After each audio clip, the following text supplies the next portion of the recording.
Speaker. I rise to speak in support of the Biosecurity Bill 2024. At the outset, I'd just like to thank the members for Hammond and Chafee, and the members for Playford, and the member for Waite, who've spoken, and thank them for their contribution. Mr. Speaker, over the past few years, we have seen many challenges on the biosecurity front, which has required a response to protect South Australia's agricultural commodity groups. We have seen fruit fly outbreaks in both the Riverland and metropolitan Adelaide, heightened awareness of foot and mouth and lumpy skin disease from neighbouring countries, along with the ongoing response to the tomato brown rugose fruit virus here in South Australia. Indeed, we continue to see a close monitoring of Australia's national priority plant pest list. Mr. Speaker, identification of national priority pests enables governments to develop national action plans for key incursion risks to better allocate limited resources on a national basis to focus safeguarding efforts on pest or pest groups that are most likely to cause significant negative impact to Australian primary industries and/or the environment and/or the social amenity and community. It will enable governments to also identify gaps in systems and process to manage the risk, allow better targeting and monitoring of the most significant pests, focus research, diagnostic surveillance, risk reduction and preparedness efforts. Importantly, support market access and trade based on consideration of the public good through development of standards, protocols and accreditation processes. Also work with trading partners to highlight pest threats of mutual concern and harmonise regional approaches. Mr. Speaker, in 2023, South Australian primary industries and agribusiness revenue increased by 7% to reach a record $18.5 billion. As we can see, Mr. Speaker, important industries to the South Australian economy and our general well-being.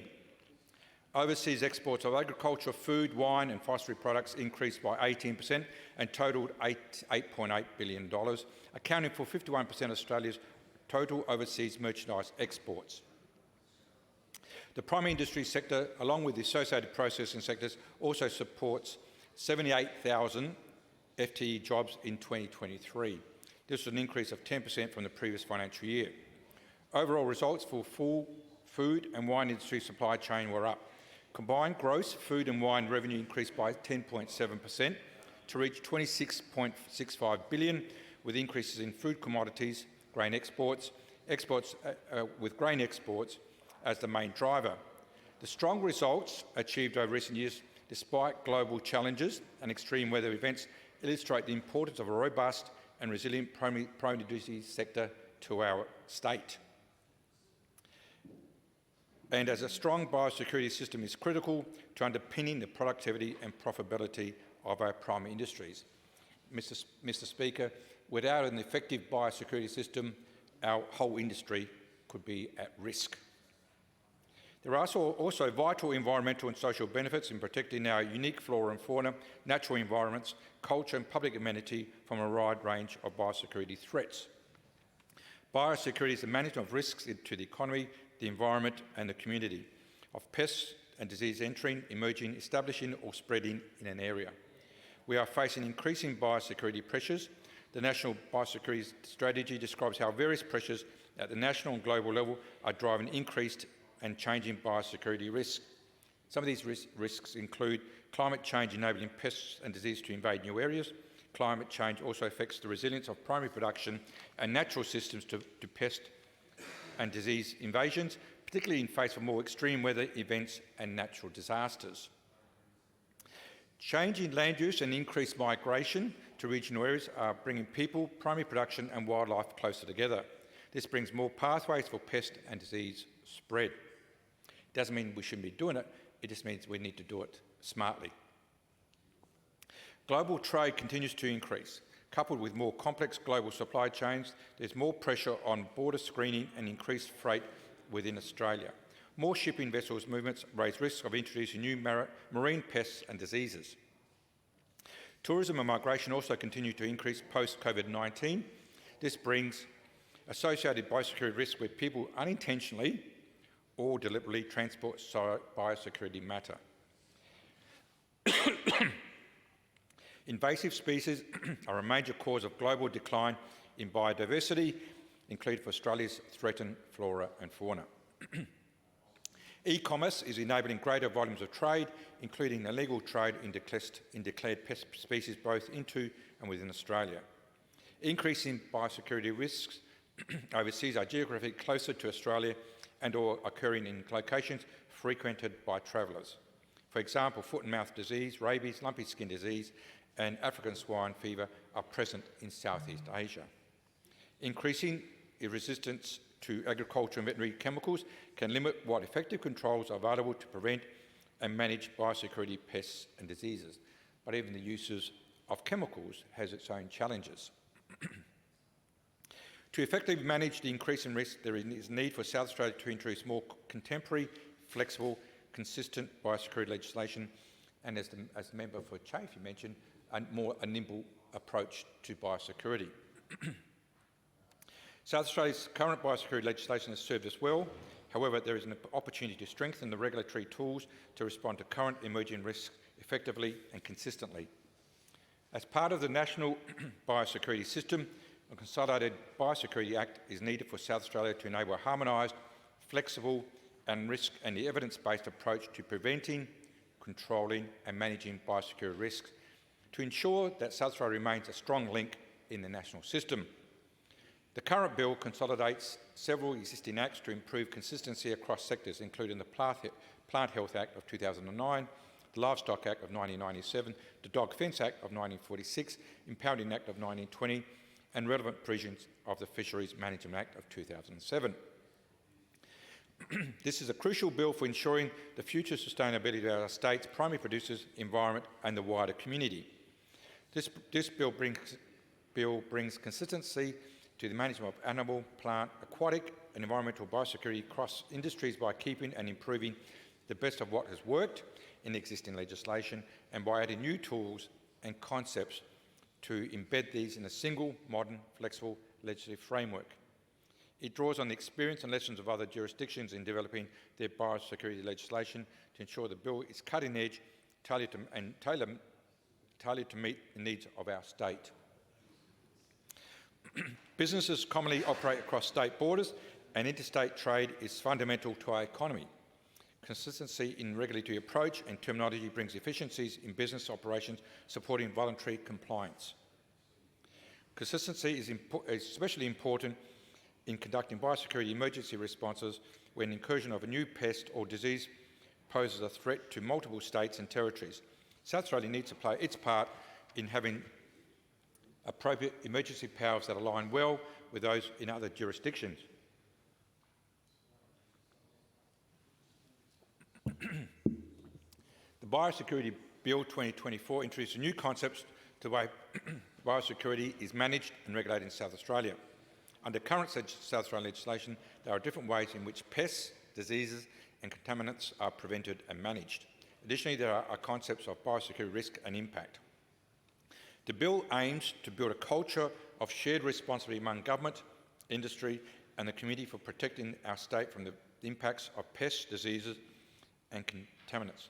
Mr Speaker, this is an extremely important point to make sure that we all understand that we all have a role to play in the biosecurity of our state. It's not just an issue for primary producers, it's also an issue for government, but also as consumers and what we do in their everyday lives. A biosecurity breakout is not good for producers, nor their regions, nor those communities they serve. The key new concept of general biosecurity duty introduces a duty for everyone to prevent, eliminate, minimise, control or manage biosecurity risk when dealing with biosecurity matter or a carrier, recognising that you all have a role to play.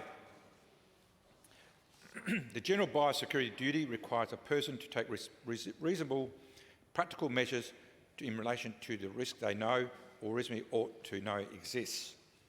The bill contains a suite of tools for implementation of responses to biosecurity risk and impacts. This includes tools to establish areas subject to certain measures necessary to regulate a biosecurity risk. These range from a short-term emergency order through a medium-term control order or long-term biosecurity zone. Mr Speaker, at times, as a former minister yourself in this area, often tough decisions have to be made in terms of taking action. And the greater good or the common good has to be decisions that are made for the greater or common good, and sometimes they do impact on individuals. Having said that, Mr Speaker, though, we need to make sure those people who actually are impacted and we make decisions about their capacity to produce are supported by us as a community and should not be left to shoulder the burden alone. These tools are supported by individual and group directions that prohibit, regulate or control particular dealings and specified measures to be taken for the purpose of assessing, preventing or managing biosecurity risk or impact.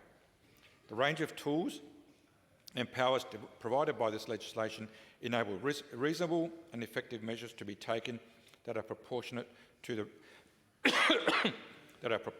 level of risk and a proactive focus to protect our state while ensuring appropriate checks and balances are in place.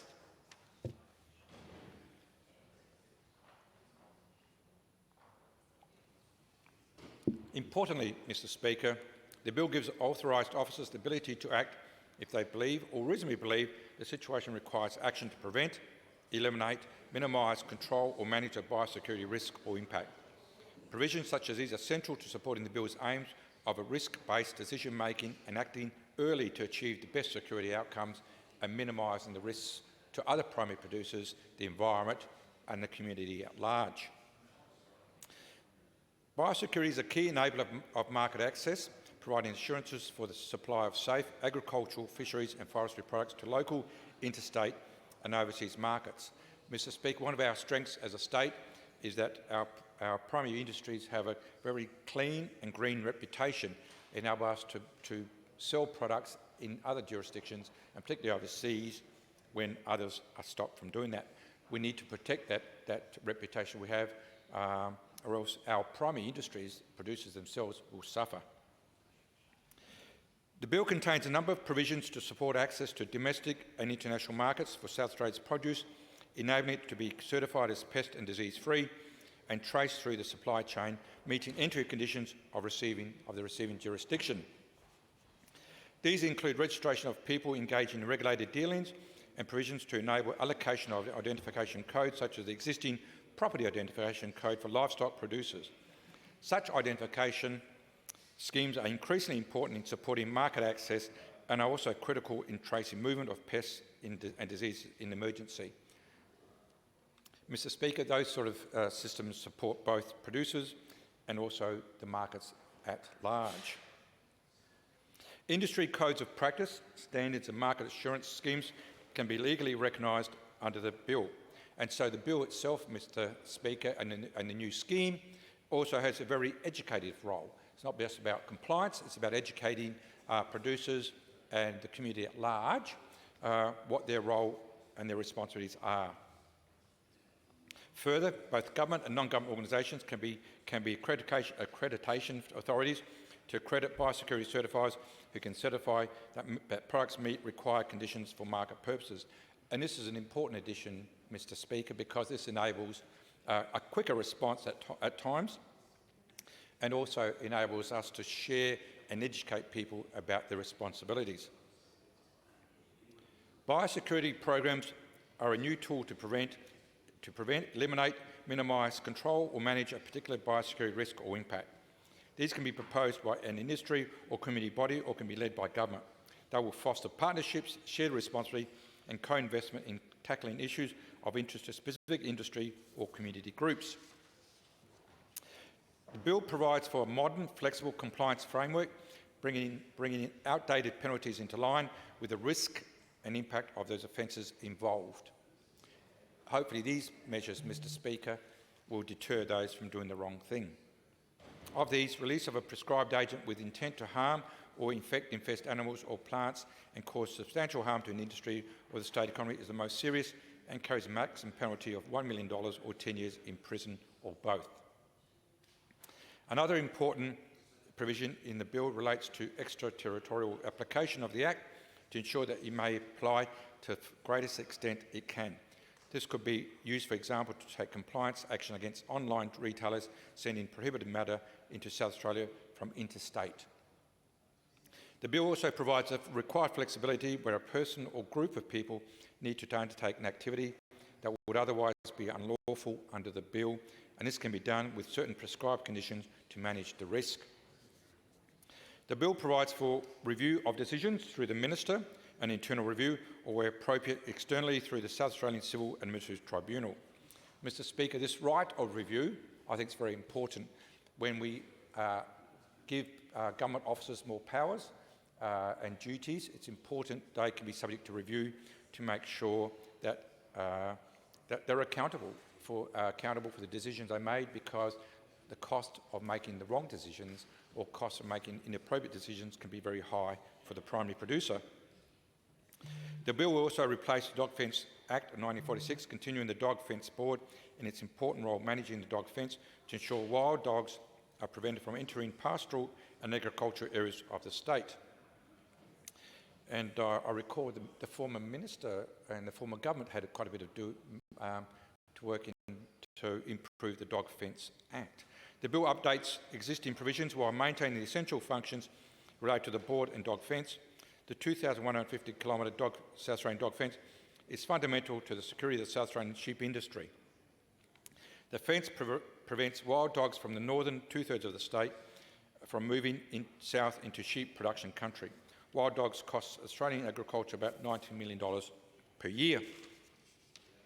In 2018-19, wild dogs are estimated to have injured or killed approximately 20,000 sheep in South Australia, costing the livestock sector $4 million. The South Australian dog fence is undergoing a once-in-a-generation rebuild. The dog fence rebuild project has seen funds contributed by the South Australian livestock industry amounting to $6 million, the Government of South Australia $13 million, and the Commonwealth Government putting in $10 million to rebuild the highest priority 1,600 kilometres of the 2,150 kilometres long fence. More than 1,030 kilometres of the fence has now been built, which represents about 64% of the fence, with all remaining fence underway or contracted.